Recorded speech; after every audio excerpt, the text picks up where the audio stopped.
Hello வணக்கம். நம்ம கிராமிய சமையல் வீடியோவில் ஜவ்வரிசி பால் பாயாசம் சுவையாக எப்படி வைக்கிறதுன்னு பார்க்கலாமா? வாங்க. அதுக்கு அடுப்பில் ஒரு பாத்திரம் வச்சுருங்க. 200 ml தண்ணீர் சேர்த்துருங்க. அரை லிட்டர் பால் சேர்த்துருங்க. நம்ம பால் சேர்த்து தான் பாயாசம் வைக்க போகிறோம். ஒரு தேங்காயில் தேங்காய் பாலும் எடுத்து வச்சுருக்கேங்க. இது பசும்பால். நல்லா கொதிக்கவும் 100 கிராம் ஜவ்வரிசி கழுவி சேர்த்துருங்க.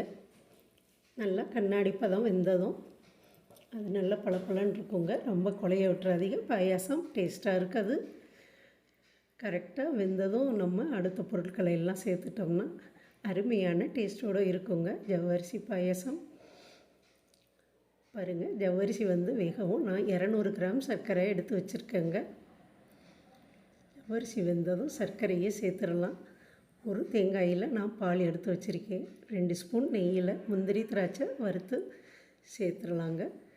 1 ஸ்பூன் ஏலக்காய் பவுடர், ஒரு பிஞ்ச் உப்பு. இதுதான் இந்த ஜவ்வரிசி பாயாசத்துக்கு தேவையான ஜாமான்.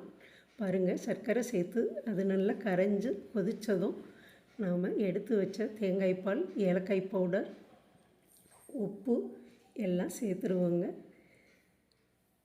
சேர்த்து நெய்யில் முந்திரி திராட்சை வறுத்து சேர்த்துட்டா சூப்பரான சுவையோட ஜவ்வரிசி பால் பாயாசம் ரெடி ஆகிருங்க. இது செம டேஸ்ட்டாக இருக்கும். நீங்களும் இதே மாதிரி வச்சு சாப்பிட்டு பார்த்துட்டு எப்படி இருக்குன்னு கமெண்ட்டில் சொல்லுங்கள். நம்ம சேனலை இதுவரை சப்ஸ்கிரைப் பண்ணாமல் இருந்தீங்கன்னா சப்ஸ்கிரைப் பண்ணிடுங்க.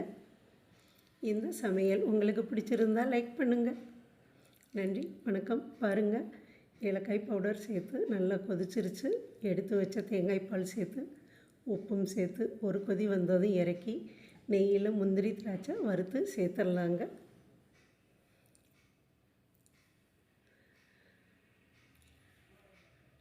பார்க்கவே எவ்வளவு சூப்பராக இருக்குது பாருங்கள். சாப்பிடவும் நல்ல சுவையாக இருக்குங்க.